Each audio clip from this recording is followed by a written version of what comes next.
Samedi 24 avril, il est 7 heures. Tout le monde, en arrivant au travail ce matin ici, dans l'équipe, avait la même réaction. Brrr, brrr.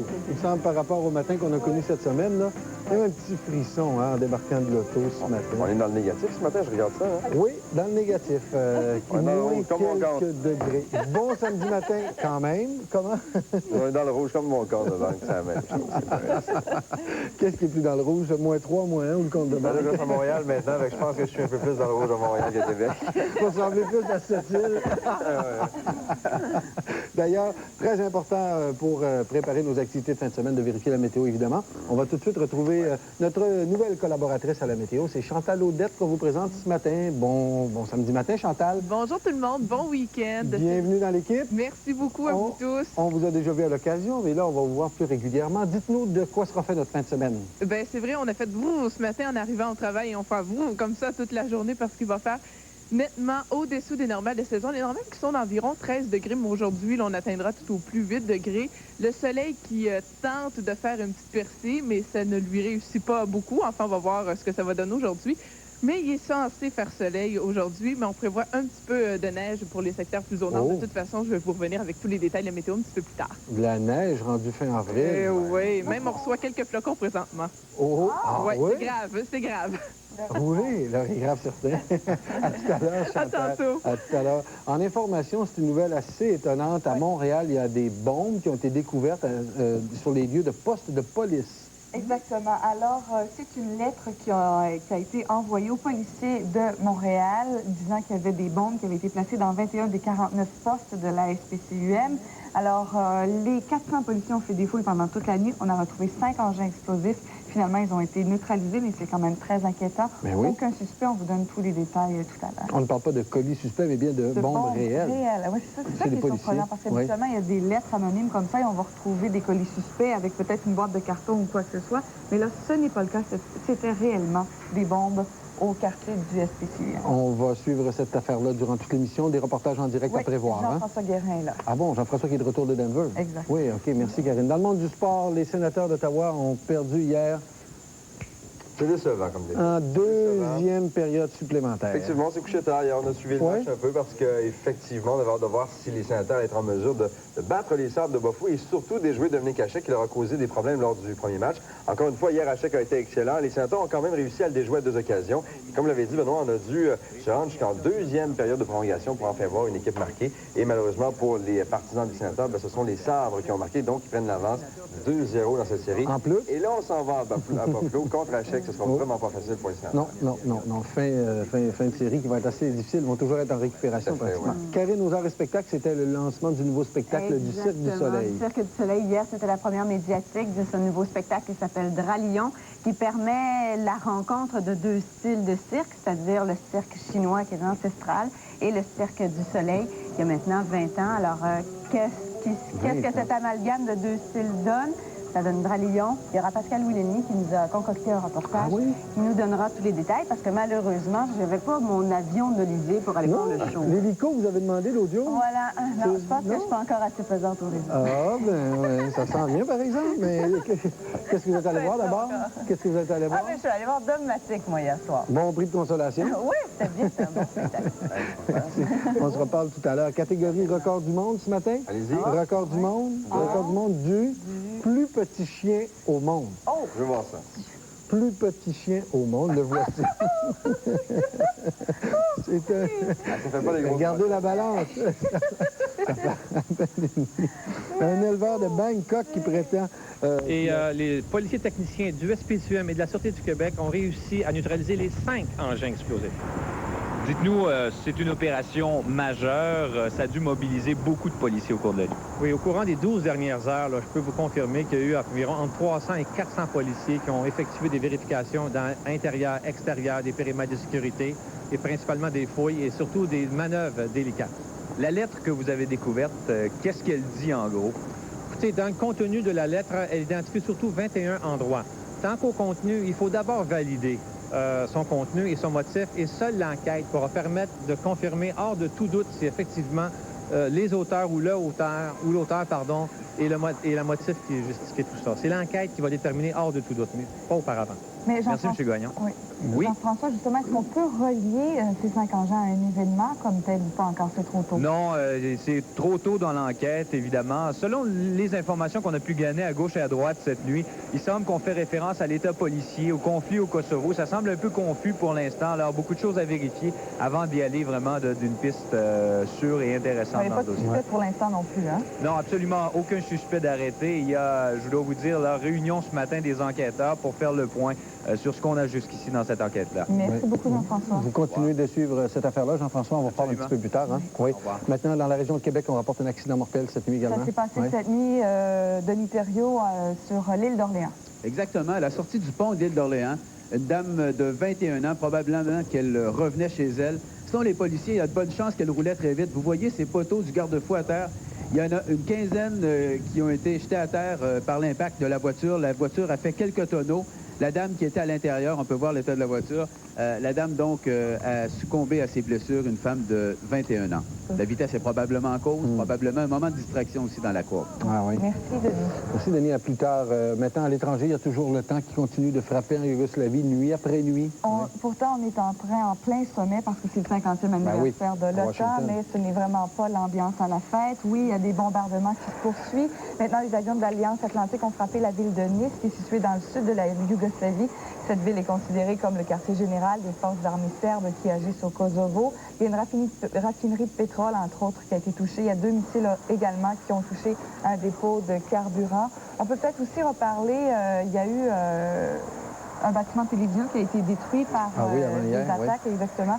On a trouvé des personnes qui sont restées emmurées samedi à Belgrade et qui parvenaient à communiquer par téléphone portable avec les sauveteurs. Alors, on tente encore de les sortir de là. Maintenant, je vous parlais tantôt du sommet qui se déroule à Washington. Hier, ça a commencé. Il y a Jean Chrétien qui a pris la parole, qui a fait un discours d'environ 2 minutes. Et il va entreprendre une fonction très diplomatique. Il va s'entretenir au téléphone avec Viktor Tchernomyrdine, qui est un envoyé spécial russe pour le Kosovo. Il y a des liens d'amitié très forts qui les unissent et on va tenter ainsi, peut-être que Tchernomyrdine pourrait être le lien. Il va parler à Milosevic pour tenter de lui demander d'accepter les recommandations de l'OTAN pour un cessez-le-feu, évidemment, et en venir à un accord de paix. Le Canada pourrait donc jouer un rôle diplomatique à ce moment-là. Dans ce rôle, exactement, dans le conflit. Maintenant, du côté de LCN, Gérald Fillon, qu'est-ce qu'on suit aujourd'hui? Bon, on va justement suivre ce fameux sommet de l'OTAN, les 19 membres qui sont réunis aujourd'hui. Comme vous le disiez un instant, on a surtout parlé du Kosovo hier, mais aujourd'hui, on va tenter de parler d'un plan d'action pour le prochain siècle, mais bien sûr, on s'attend à ce qu'on parle encore une fois du Kosovo et on va parler également du Conseil national du Parti québécois qui tient à Trois-Rivières. Oui, merci beaucoup. Merci, à plus tard. À tout à l'heure, Karine. On a dit en début d'émission que c'était frisquet et on s'est bien aperçu avec ces reportages en direct ce matin que c'est aussi venteux. Chantal Audette, il y a un bon vent là où vous êtes, hein, sur les hauteurs de Sillery. C'est vrai, oui, il y a un très bon vent, mais ça va rester venteux comme ça un peu partout en province aujourd'hui. Si vous prévoyez sortir faire des activités à l'extérieur, couvrez-vous et à la limite, je vous dirais même de ressortir vos manteaux d'hiver parce que c'est vraiment pas chaud avec le vent. Présentement, on a autour de -1 à Québec, -3 à Montréal, mais je vous dis, on a l'impression qu'il y a à peu près un -10, donc couvrez-vous, c'est important. Somme toute, on devrait avoir une belle journée si le soleil réussissent à percer. Alors, lors de la saison régulière, à 4 occasions durant la saison, ils ont joué 5 matchs, un contre l'autre, les Sénateurs et les Sabres, mais à 4 occasions, on est allé en prolongation cette année. Alors évidemment, on savait que ça allait être serré. Les Sabres ont gagné le premier match. Et là, hier, on s'est dit, attention, là, il faudrait que les Sénateurs d'aller faire un tour du côté de Buffalo. Mais malheureusement pour eux, hier, ils ont perdu en prolongation, en deuxième période de prolongation. Hier, c'est Miroslav Chatan qui a marqué le but pour Buffalo et pour donner l'avance au titre.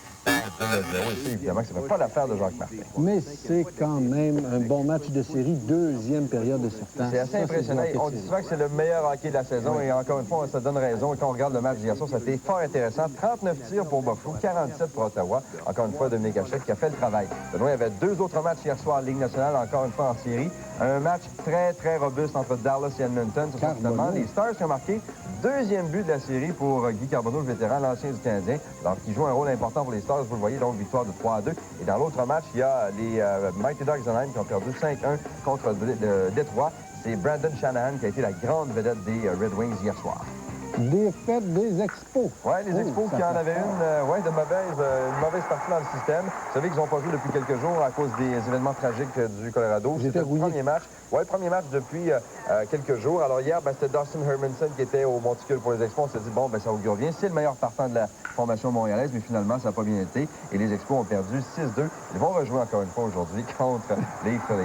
Et bien, est-ce qu'il y avait un micro dans le bâton de baseball? On l'entendait bien, hein? On voit l'erreur de Vladimir Guerrero ici. Philippe, il ne l'a pas trouvé très, très drôle. Bonne nouvelle pour les internationaux de tennis de Montréal. Une excellente nouvelle parce qu'on dit que la viabilité des internationaux de tennis du Canada est maintenant assurée pour les 10 prochaines années. Il y a une entente commerciale très, très importante qui a été signée hier à Monte-Carlo et qui assure donc qu'on pourra aller chercher quelque chose comme une entente de 1,2 milliard de dollars, ça, pour les 9 tournois principaux du circuit professionnel. Alors évidemment que ça assure la viabilité du tournoi de Montréal et de Toronto parce que vous savez qu'on se partage à chaque année, là, les hommes et les femmes. Et donc, ce qui regarde bien également, c'est qu'on aura toujours maintenant les 50 meilleurs joueurs de tennis au monde qui devront participer à ces différents tournois. Alors évidemment que ça assure la crème du tennis, autant chez les hommes que chez les femmes, à Montréal et à Toronto. Alors c'est une excellente nouvelle. Une entente de commandite. Hein, commandite, oui, pour les 10 prochaines années, pour les droits de télé. Ouais. Ah bon, international. Au golf, des résultats impressionnants? Regardez le coup, encore une fois, de Jesper Parnevik. Hier, il a réalisé un 63. Il y a beaucoup de joueurs qui jouent ça sur le premier 9 ou sur le deuxième. Lui, il a fait une ronde de 63. Et celui qu'on voit, c'est M. Maggart. Lui, il a fait une ronde de 62 hier pour égaler le record du parcours. C'est la classique du Greater Greensboro qui se déroule en Caroline du Nord. Alors, évidemment, notre droit a du très bon golf. Les conditions étaient idéales hier, mais quand même, il faut le faire 63 et 62. Est-ce qu'il joue 18 trous? Oui, 18 trous. 18. C'est assez impressionnant, hein? On est loin de ce genre de résultat-là, mon cher ami. C'est sûr. On est très loin. On va regarder des messages publicitaires. Ensuite, un reportage très touchant sur les dons d'organes. Vous savez, c'est la semaine du don d'organes qui se termine. Et un cas vécu qui sera relaté par Monia Mongier après la pause.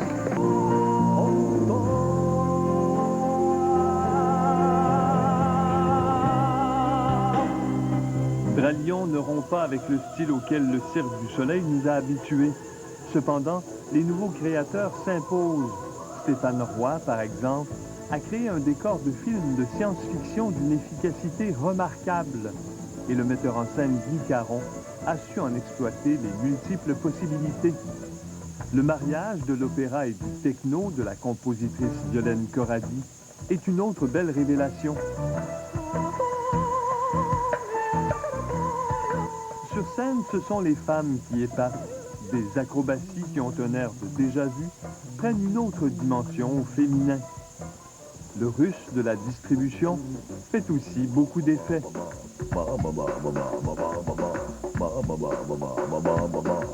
En fait, cette production souffre surtout de la platitude de ses clowns. Alors qu'on sent l'avenir du monde tellement fragile, de voir deux cultures se donner la main dans le respect de leurs différences est une grande source de joie. Comme dirait un biscuit chinois, vous passerez un bon moment. Dralion n'a peut-être pas le rugissant du lion, mais il a la fougue du dragon. Claude Deschênes, Radio-Canada, Montréal. Sur ces belles images, je vais vous mentionner ce qu'on surveille aujourd'hui. D'abord, cette histoire de colis piégés multiples à Montréal et on suit les développements dans cette affaire.